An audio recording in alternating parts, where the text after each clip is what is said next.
La casa estaba en silencio, pero algo en el aire susurraba que esa noche no sería como las demás. No hubo gritos, no hubo huidas, solo una pausa pesada en el tiempo, un instante detenido, como si el universo mismo contuviera el aliento. En un vecindario tranquilo de East Austin, donde las calles se alargaban entre sombras y farolas temblorosas, el destino de una joven ciclista estaba a punto de romperse como el sonido de un cristal bajo el peso de una tragedia invisible en Morea. Mo Wilson llegó a Austin con el rostro lleno de sol y la mente puesta en una meta clara. Con apenas 25 años ya era una estrella en ascenso en el mundo del gravel racing, una disciplina dura, exigente, que mezclaba la resistencia con la estrategia, la velocidad con el instinto. Era el tipo de deporte que no perdona debilidades, pero Mo parecía no tenerlas. Pedaleaba con gracia, con fuerza, con esa clase de elegancia que solo tienen quienes nacen para brillar. Había sido invitada a una de las competencias más importantes del país en Gravel Locos en Eco, Texas. Pero antes de la carrera, Mo quiso llegar unos días antes para entrenar, aclimatarse, y quizá también encontrarse con algo que ya venía persiguiendo. Desde hacía un tiempo, en aquel 11 de mayo de 2022, como tantas otras veces, se levantó temprano, salió a recorrer rutas, exploró senderos, sintió el viento empujarla por detrás. Como una promesa, regresó con el rostro enrojecido por el sol, el cabello pegado por el sudor, y una sonrisa leve que apenas se le escapaba. La casa en la que se hospedaba era un lugar sencillo, alquilado por una amiga en una zona residencial donde no pasaban demasiadas cosas. El tipo de lugar donde uno cree estar a salvo, pero el peligro a veces se disfraza de calma. Mo dejó su bicicleta en el porche, entróse, duchóse, cambió de ropa. Más tarde se encontró con alguien que conocía bien en Colin Strickland, también ciclista, también joven, también envuelto en una maraña de decisiones que no terminarían bien. Salieron a nadar, después cenaron, hablaron de carreras, de caminos, de planes. Él la dejó en casa poco antes de las 9:30 de la noche. Y cuando ella cruzó la puerta, sin saberlo, cruzó también el umbral de su última hora, con vida a las 9:45 de la noche. Su compañera de casa regresó y encontró algo que el cuerpo humano no está preparado para ver. Moria yacía tendida en el suelo del baño, con sangre deslizándose en líneas delgadas, mezclada con agua. Sus ojos estaban abiertos en la piel, aún tibia. El silencio era tan profundo que parecía tener peso. No había signos de lucha, no había ventanas rotas ni cerraduras forzadas, nada robado. Solo ella, sola, abatida por balas que parecían venir no de una calle violenta, sino de un rincón oscuro de la intimidad.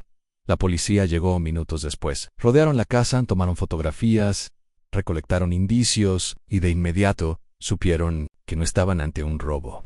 Esto era algo más, algo personal, algo dirigente, un asesinato a sangre fría, uno donde el asesino sabía exactamente a quién buscaba, cuándo hacerlo, y cómo desaparecer sin dejar rastro. Las primeras 24 horas fueron confusas. La prensa apenas comenzaba a recoger los datos, y ya el nombre de Moroya empezaba a circular, como un susurro angustiado en los noticiarios, una promesa del deporte muerta en circunstancias que nadie comprendía del todo. Pero los investigadores, siguiendo las huellas invisibles, pronto encontraron una figura que destacaba por la sombra, que proyectaba. Caitlin Armstrong no era una desconocida. Caitlin tenía 34 años y era entrenadora de yoga, apasionada por la vida saludable, la meditación y el equilibrio emocional. Pero también era la pareja, al menos intermitente, de Colin Strickland. Las conexiones comenzaron a revelarse, como piezas de un rompecabezas trágico, porque Mo y Colin habían tenido una relación breve, pero intensa, y aunque él aseguraba que todo había terminado, los mensajes entre ellos decían otra cosa. Palabras compartidas en lugares, en momentos, en citas, en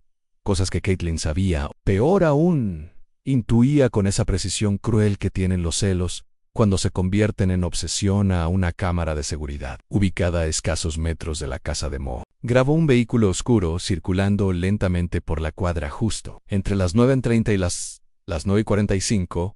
Era una SUV negra, el mismo modelo, la misma matrícula, registrado a nombre de Caitlin Armstrong. Demasiadas coincidencias, demasiados silencios que comenzaban a gritar. Cuando fue llamada a declarar, Caitlin mostró una calma perturbadora. Negó todo. Tío, no. Saber sobre el encuentro de Colin con Moria esa noche. Dijo que no había estado cerca de la casa, pero la policía, por un error técnico, no pudo detenerla. Y ella, como si supiera que no tendría otra oportunidad, desapareció. Se esfumó de un día para otro. Vendió su auto, cambió su nombre, tomó un vuelo internacional y dejó detrás una ciudad sumida en preguntas sin respuesta. ¿Por qué lo hizo? ¿Qué sintió al jalar el gatillo? ¿Fue furia, desesperación o una calma calculada? Nadie lo sabía con certeza. Solo que alguien entró a esa casa aquella noche y apagó una vida como quien apaga una vela con decisión, con frialdad, con un odio que no se gritó. Cherokee mató en Austin no volvió a ser igual después de eso. Los entrenamientos matutinos en las colinas ya no eran solo cuestión de rutina. Eran también actos de memoria, de duelo, de resistencia ante lo inexplicable. Y en cada curva del camino, en cada piedra que crujía bajo las ruedas de otras bicicletas, parecía escucharse aún el eco de aquella pregunta que nadie podía responder del todo: ¿por qué ella? Y el silencio, denso, volvía a caer, como cada noche desde entonces. El silencio volvía a caer, como cada noche desde entonces, pero esta vez, ese silencio era seguido por un movimiento sutil, casi imperceptible, como un susurro que se desliza bajo una puerta cerrada. La policía, aún con el sabor amargo de haber liberado a Caitlin Armstrong por una falla procesal, comenzaba a sentir la presión de un reloj que avanzaba sin piedad. Las horas posteriores a su desaparición se vivieron como una persecución contra la niebla. Sabían que ella había mentido, sabían que las cámaras no se equivocaban, y ahora sabían que se les escapaba entre los dedos con la ligereza de una sombra decidida. En la sub negra había sido vendida por más de $12,000 en efectivo. Un movimiento quirúrgico frío, rápido, como si Caitlin supiera que lo que venía no era un juicio justo, sino una cacería. Con ese dinero en mano, se dirigió al aeropuerto de Newark, en Nueva Jersey. Allí, sin levantar demasiadas sospechas, utilizó un pasaporte válido a su nombre, uno que no estaba aún marcado por ninguna alerta federal, y abordó un vuelo con destino a San José, Costa Rica. Se marchó como se marchan los fantasmas cuando llega el alba, sin dejar rastro, pero dejando atrás una estela densa y confusa. Cuando el FBI y los agentes locales supieron que se había esfumado, ya era tarde. Para entonces, los medios de comunicación ya llenaban titulares con su nombre, y su rostro comenzaba a multiplicarse en pantallas, muros, panfletos digitales. El país entero empezaba a conocerla, no como la instructora de yoga que había sido, sino como la fugitiva, la mujer que, según muchos, había asesinado por amor, por celos, por ese impulso oscuro que crece en el silencio y estalla sin aviso. Mientras tanto, en Austin, el aire seguía pesando en la habitación donde Mo fue encontrada. Había sido sellada por la policía, pero la imagen ya estaba grabada en la mente de todos los que participaron en la escena. Un charco de sangre en el suelo del baño, el cuerpo inclinado hacia un costado, como si hubiese intentado protegerse. 3 impactos de bala en precisión quirúrgica, uno en el pecho, otro en el corazón, el último en la cabeza. A nada improvisado, nada impulsivo. Un acto que en su frialdad parecía haber sido ensayado en la familia de Morrea. Llegó a Texas en completo silencio. Su madre no hablaba. Su padre no podía caminar sin mirar al suelo. Ambos eran reflejos quebrados de una vida que había desaparecido sin lógica. Su hermano menor, quien solía acompañarla a las competencias cuando eran niños, apenas podía comprender cómo alguien como Mo, fuerte, alegre, incansable, había terminado así. Ni siquiera en el deporte más extremo, Mo había mostrado miedo, y sin embargo, en la seguridad de una casa tranquila, una mujer la había silenciado para siempre. A la comunidad ciclista nacional se estremecía. Las carreras comenzaron a llenarse de homenajes, brazaletes negros, camisetas con su rostro, pero nadie quería hablar demasiado de Colin Strickland. Él también había desaparecido de los reflectores. Cerró sus redes sociales, canceló entrevistas, rechazó convocatorias. Algunos decían que vivía con culpa, otros que simplemente no quería enfrentar las preguntas que aún ardían en el aire, que sabía realmente a quién protegía, qué silencio guardaba bajo llave. Los investigadores no descansaban. Rastrearon dispositivos electrónicos, llamadas, correos. Descubrieron que, días antes del asesinato, Caitlin había buscado en Internet información sobre Morrea. Seguía su actividad en redes. Sabía de sus entrenamientos, de sus rutas, de sus planes. Estaba obsesionada, el tipo de obsesión que no grita pero tampoco duerme, que se alimenta del miedo y del orgullo herido. Al mismo tiempo, el FBI empezó a trazar una línea invisible entre los lugares de Centroamérica donde una mujer como Caitlin podía esconderse. Costa Rica, con su geografía de selvas, playas y pueblos remotos, era un lugar ideal para desaparecer, especialmente si se sabía cómo moverse. Y ella lo sabía en Santa Teresa, un pequeño pueblo costero, donde los extranjeros se mezclan con locales en surf y meditación. Una nueva instructora de yoga comenzó a dar clases en inglés. Su nombre, dijo, era Ari. Venía de Nueva York, había decidido dejarlo todo atrás. Llevaba el cabello teñido, usaba gafas oscuras, y aunque era amable nunca hablaba de su pasado. No tenía redes sociales ni historias, solo una sonrisa medida y un aire constante de alerta. Algunos alumnos dijeron que parecía alguien escapando de algo, pero el silencio no dura para siempre en un informante anónimo. Un viajero que había visto su rostro en una lista de personas buscadas se comunicó con las autoridades costarricenses. Dijo haberla visto en una clase de yoga al amanecer. Dio detalles. Describió su acento, su tatuaje, su forma de moverse en el 29 de junio de 2022. 43 días después del asesinato de Maria Wilson, la policía allanó una habitación, alquilada en una posada rústica a escasos metros de la playa. La mujer fue detenida sin oponer resistencia. En sus pertenencias, encontraron documentación falsa, una nueva identidad y un cuaderno con dibujos y frases sueltas. Ninguna confesión, ningún arrepentimiento, solo frases como en ella no sabía que ya lo había perdido todo. O el amor, cuando se pudre huele a pólvora. Cuando le extraditaron a Estados Unidos, no dijo palabra. Llevaba ropa sencilla, al frente en músculos tensos, como si aún estuviera esperando el siguiente movimiento, la siguiente decisión, el siguiente silencio. El juicio sería otra historia. Pero en ese momento, mientras el avión cruzaba el cielo rumbo a Texas, todos sabían que la tragedia ya estaba completa, y lo único que quedaba era escuchar, muy de cerca, el relato que aún dormía en sus labios cerrados, porque ella era la única que sabía con certeza lo que ocurrió en aquella casa, la única que sabía por qué las sombras eligieron caer esa noche y lo más aterrador de todo, era que quizás nunca lo diría, y lo más aterrador de todo, era que quizás nunca lo diría. La mirada de Caitlin Armstrong, tras ser devuelta a suelo estadounidense, era una mezcla hermética de frialdad y derrota. No se resistía. No lloraba, no hablaba. Pereza había aceptado su lugar en una historia oscura que ya no le pertenecía del todo. Los agentes federales la escoltaron desde el aeropuerto bajo un cielo gris, cubriéndola con capuchas y bufandas para evitar la lluvia de flashes. Pero aún así, algunos alcanzaron a captar esa expresión vacía, el rostro de alguien que parecía haber dejado de luchar, o peor, de sentir. La trasladaron directamente a una instalación de alta seguridad en el condado de Travis. Ninguna palabra salió de su boca durante el proceso de ingreso. Las oficiales encargadas del registro dijeron que Caitlin actuaba como si todo ya estuviera planeado, como si, incluso tras haber sido capturada, siguiera convencida de que aquello era parte de un recorrido más grande, más inevitable. No preguntó por abogados. No mencionó a su familia. No pidió comida. Solo esperó, sentada, con los ojos fijos en el suelo. En la comunidad de Austin, aún golpeada por el crimen de Maria Wilson, recibió la noticia del arresto con una mezcla de alivio y escalofrío. Porque si bien la figura de Caitlin ya era una presencia fantasmal desde su desaparición, su retorno materializaba lo que muchos temían, que la historia aún no había terminado. Y que lo peor tal vez estaba por revelarse. A máxime los fiscales comenzaron a armar su caso con una precisión quirúrgica. Tenían un relato denso, lleno de pruebas que, aunque indirectas, formaban una red compleja y cerrada en torno a ella. Test logs, registros telefónicos que colocaban su celular en el radio exacto de la casa de Maria la noche del crimen, hasta las imágenes de las cámaras de vigilancia que mostraban su vehículo, una subnegra modelo Jeep, estacionado frente a la vivienda. Minutos antes de los disparos también estaba el rastro de dinero, la venta rápida del automóvil, justo después del crimen, la compra de boletos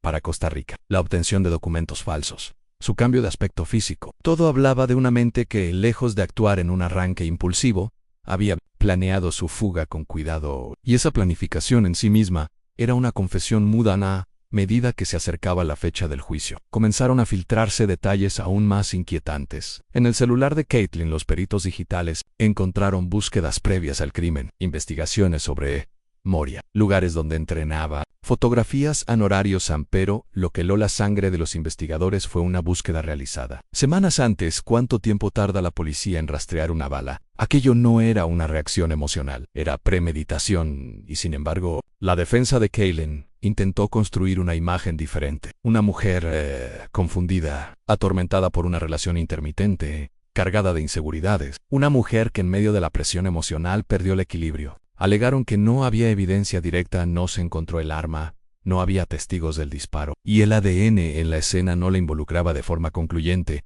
pero la fiscalía contraatacó con algo más poderoso. En la historia construyeron una línea de tiempo que no solo apuntaba a Caitlin como la responsable del crimen, sino que la presentaba como alguien que había venido arrastrando una obsesión peligrosa. Una amiga cercana testificó que, meses antes del asesinato, Caitlin había mencionado a Moria por su nombre. La describió como una amenaza. Dijo que si la relación con Colin se rompía por culpa de esa niña, entonces todo lo demás dejaría de tener sentido. Incluso Colin Strickland, el hombre en medio del triángulo, tuvo que presentarse. En Ellis, su testimonio fue como una piedra lanzada al agua.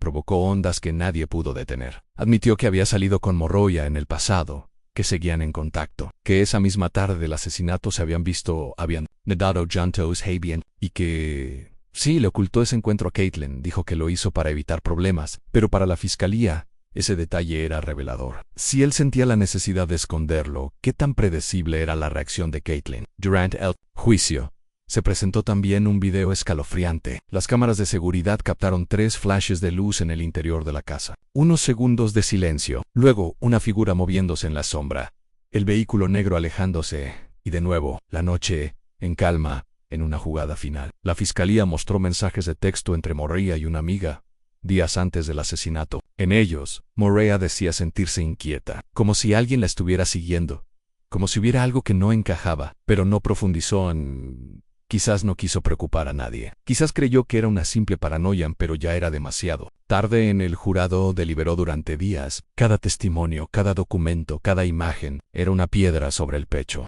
Al final, la sala se llenó de un silencio brutal mientras el juez leía el veredicto culpable de asesinato en primer grado.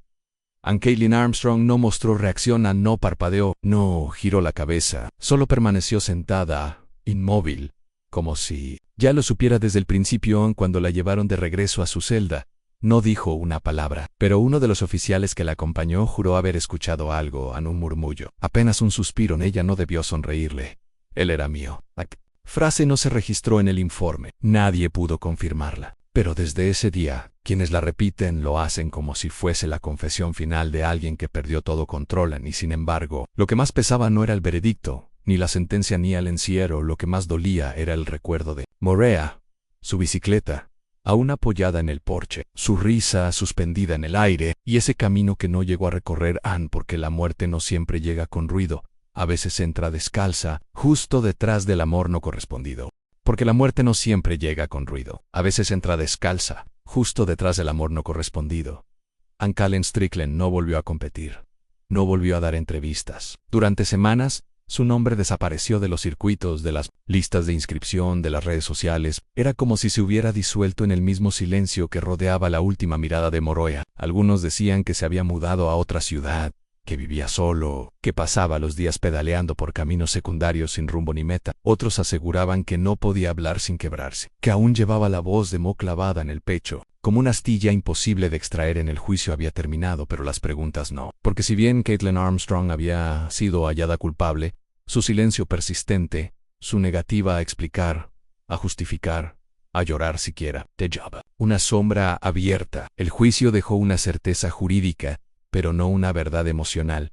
¿Fue por celos, por abandono, por pérdida de control? ¿O fue una acumulación de sombras? Una vida que se había ido vaciando hasta que la única forma de llenar ese vacío fue arrebatar la vida ajena. En su celda del condado de Travis, Caitlin parecía flotar entre rutinas silenciosas. Los de vigilancia la mostraban despierta durante las madrugadas, sentada en su litera, mirando el muro sin expresión. No hablaba con otras internas, no aceptaba visitas, no escribía cartas. Una vez, una psicóloga del penal intentó abrir el cerrojo de su interior. Le preguntó cómo se sentía. Caitlin respondió con una sola frase: «Ya no sueño en esa noche». Las cámaras captaron algo extraño. Caitlin arrancó la funda de su almohada y escribió sobre ella, con bolígrafo, una lista de nombres. Eran nombres de mujeres, nombres desconocidos, algunos tachados, otros subrayados. A un lado dio no, escribió con trazo tembloroso: «Ella era yo».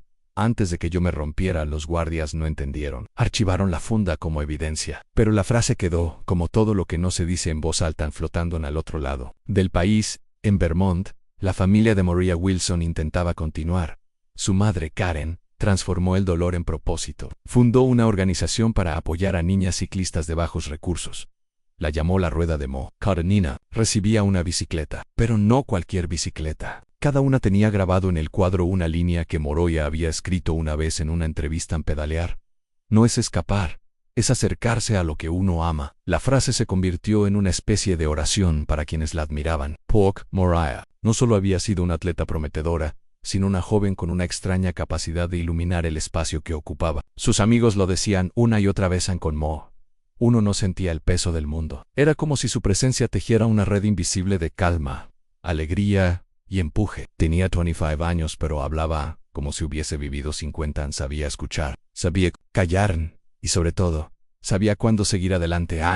Por eso dolía tanto porque no era justo, porque no hubo oportunidad de defensa, porque nadie pudo detener los pasos de una mujer que entró a una casa, disparó 3 veces y desapareció en el viento. El fiscal del caso confesó, en una entrevista posterior, que lo que más lo perturbó no fue la evidencia física ni la brutalidad del crimen, sino la frialdad. He visto muchos culpables llorar o a gritar, o suplicar en Caitlin. No Caitlin solo. Se hundió, dijo, con un escalofrío mal disimulado, a una periodista que cubría el juicio. Escribió un artículo que se volvió viral. Moría murió por amor, pero no por el suyo. En él hablaba de cómo las mujeres en muchas historias terminaban siendo las víctimas del deseo masculino, pero también de la posesividad femenina. Mono buscó a Colin, no peleó con Caitlin, no desafió a nadie. Solo estaba allí insistiendo en mí. Y eso fue suficiente para que alguien decidiera borrarla. Mientras tanto, en la prisión, Caitlin comenzó a escribir en hojas que luego rompía en tiras finas. Los guardias notaban que lo hacía cada semana, siempre. Los viernes, al anochecer, escribía durante horas con lápiz en silencio, y luego trituraba el papel con las uñas, dejando los pedazos en el inodoro. Una noche uno de esos fragmentos quedó atascado, un pedazo apenas legible. De TSC. Ella no hubiera sonreído, si no lo hubiera tocado, si no hubiera sido tan perfecta. Era odio. Era una confesión rota en el condado de Travis. Una psicóloga de nombre Olivia comenzó a documentar su comportamiento. Escribió que Caitlin parecía dividida entre la negación y el resentimiento, que no aceptaba responsabilidad pero tampoco negaba los hechos, que vivía en una especie de limbo moral, como si su crimen fuera inevitable, como si ella misma fuese víctima de algo más grande que su voluntad. En uno de sus reportes, Olivia escribió, no está loca, está completamente lúcida, pero está vacía, y lo sabe. A meses después del juicio, se organizó una carrera en honor a Moray Wilson. Se llamó la Ruta del Silencio. Más de 500 mujeres recorrieron la misma distancia que Mo iba a recorrer en Gravel Locos. Llevaban cintas blancas en los cascos y se mantenían en completo silencio durante el trayecto. No hubo música, no hubo palabras, solo el sonido de las ruedas sobre la tierra. Como un corazón que no quiere dejar de latir. Al llegar a la meta, todas levantaron el puño. Y en ese gesto estaba todo: el dolor, la furia, el amor, la memoria. Moray no volvía, pero su luz seguía allí, y en una celda sin ventanas, donde las paredes respiran por costumbre, una mujer cerraba los ojos cada noche, intentando recordar quién había sido antes del disparo, y quién la miraba desde el espejo, ahora con una sombra que ya no podía quitarse de encima.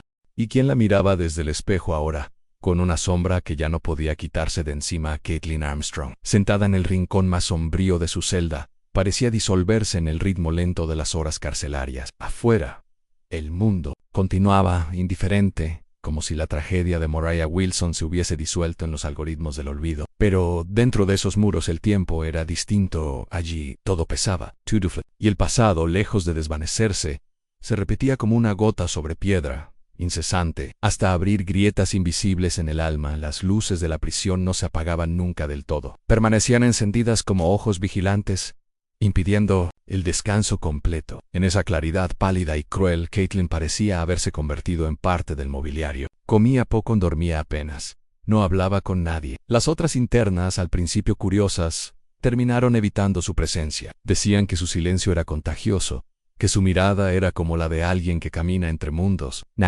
Descifrarla nadie quería hacerlo. Los guardias la observaban. Algunos decían que lloraba en las noches. Otros juraban que reía a veces, apenas un susurro breve, como una canción sin melodía. Pero nadie se atrevía a preguntar. Había algo en su forma de estar que inquietaba, como si no estuviera arrepentida, pero tampoco orgullosa, como si supiera que el precio por lo hecho no era la cárcel, sino el vacío eterno. Mientras tanto, el nombre de Moray no desaparecía del todo. Cada tanto, una entrevista, una fotografía, una competencia en su honor, un artículo sobre jóvenes ciclistas que la tomaban como modelo. Su rostro sereno y fuerte seguía apareciendo entre las ramas digitales del recuerdo, y su familia, aunque aún envuelta en luto, comenzaba a transformar la pérdida en legado, Pero, en los pasillos del sistema judicial, una pregunta seguía sin respuesta. ¿Por qué? Los fiscales nunca pudieron hallar una confesión directa. Caitlin no explicó, no escribió, no pidió perdón. Solo aceptó la sentencia con el mismo silencio que la había rodeado desde el primer día. Y eso, para muchos, era lo más perturbador. Porque cuando alguien confiesa, incluso si lo hace con odio o frialdad, ofrece una forma de cierre. Pero cuando alguien calla, cuando alguien se encierra detrás de una pared de palabras no dichas, el crimen permanece abierto, latiendo, como una herida sin sutura, un año después de su condena. Una periodista independiente, Amanda Núñez, obtuvo permiso para entrevistarla. Caitlin accedió. Fue la única vez. El encuentro se produjo en una sala fría, con micrófonos ocultos y cámaras registrando cada gesto. Amanda entró sin expectativas. Sabía que probablemente no obtendría respuestas, pero lo que encontró fue algo más inquietante en la imagen. De una mujer que no parecía entender del todo lo que había hecho. O peor aún, que lo entendía demasiado bien. La entrevista duró apenas 30 minutos. Caitlin respondió con monosílabos. Desvió la mirada. Jugó con sus uñas. Pero justo al final, Amanda hizo una última pregunta, una que no estaba en el guión. ¿La odiaste? Caitlin no respondió de inmediato. La cámara captó el temblor leve de su párpado, el movimiento imperceptible de su mandíbula al tensarse. Luego, como quien deja caer una piedra en un pozo sin fondo, murmuró, no solo. No soportaba su luz. Esa frase se convirtió en titular. En redes, en análisis psicológicos. No soportaba su luz. Una respuesta que no era una excusa, ni una explicación, ni una disculpa. Era un reflejo crudo, críptico y profundamente humano, porque a veces el crimen no nace del odio, nace del reflejo de lo que uno no es, de la frustración de verse opacado, de la certeza de que, en la mirada de otro, uno desaparece. Y entonces, la única salida es eliminar esa luz, sin saber que, al hacerlo, uno queda a oscuras para siempre. En los meses siguientes, Caitlin fue trasladada a una prisión de máxima seguridad en Gatesville, Texas. Su nombre ya no circulaba con frecuencia. Su historia comenzaba a sentarse como una leyenda urbana más, como un eco de lo que fue. Pero dentro de esas paredes, su mente seguía despierta. Escribía en libretas pequeñas, que no entregaba a nadie. Dibujaba círculos, mapas, siluetas y, a veces, escribía nombres que nadie conocía, nombres que tal vez solo existían en su conciencia fragmentada. Una vez, durante una inspección rutinaria, una oficial encontró uno de esos cuadernos oculto en el marco del catre. Estaba lleno de líneas sueltas, no tenía coherencia, pero una frase en la última página sobresalía escrita en tinta negra, con trazo fuerte y definido.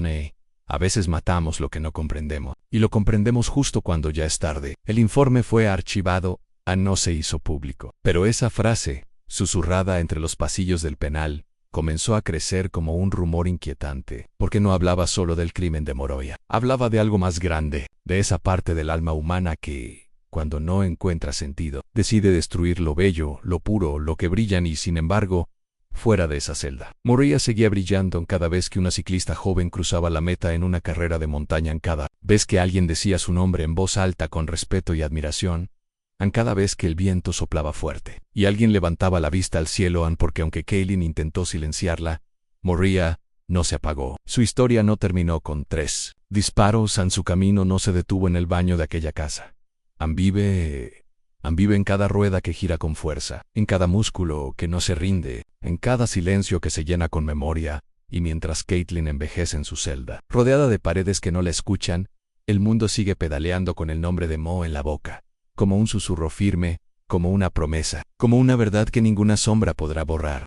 La tarde caía sobre el sendero de tierra, tiñendo el horizonte de un rojo lento, como si el sol se despidiera con respeto. Un grupo de ciclistas avanzaba en silencio. El aire era seco, el suelo crujía bajo las ruedas, y entre los árboles altos, el mundo parecía contener la respiración. Una joven se adelantó. Su silueta era delgada pero firme. Pedaleaba con determinación, sin miedo, como si conociera cada piedra del camino. En su casco llevaba una cinta blanca, en su manila, una pequeña placa con un solo nombre, Mo. Al llegar a la cima de la colina, se detuvo, miró hacia atrás, hacia el sendero que acababa de conquistar. Cerró los ojos. El viento le acarició el rostro con la suavidad de un recuerdo, y en ese instante no hubo tristeza, solo un silencio sagrado, un silencio lleno de presencia, porque Moroya Wilson no estaba allí y, sin embargo, lo estaba en todo en cada ruta, donde la libertad ruge, en cada mujer que se niega a ser vencida, en cada pedalazo que desafía el olvido. Su asesina duerme en una celda sin ventanas, ampero morrea, y hay días, especialmente al atardecer, en los que el viento silba entre los árboles como si susurrara su nombre, porque la muerte puede detener un corazón, pero no puede apagar una luz que nació para quedarse. Annie Maria Wilson, aún hoy, sigue pedaleando en el alma del mundo.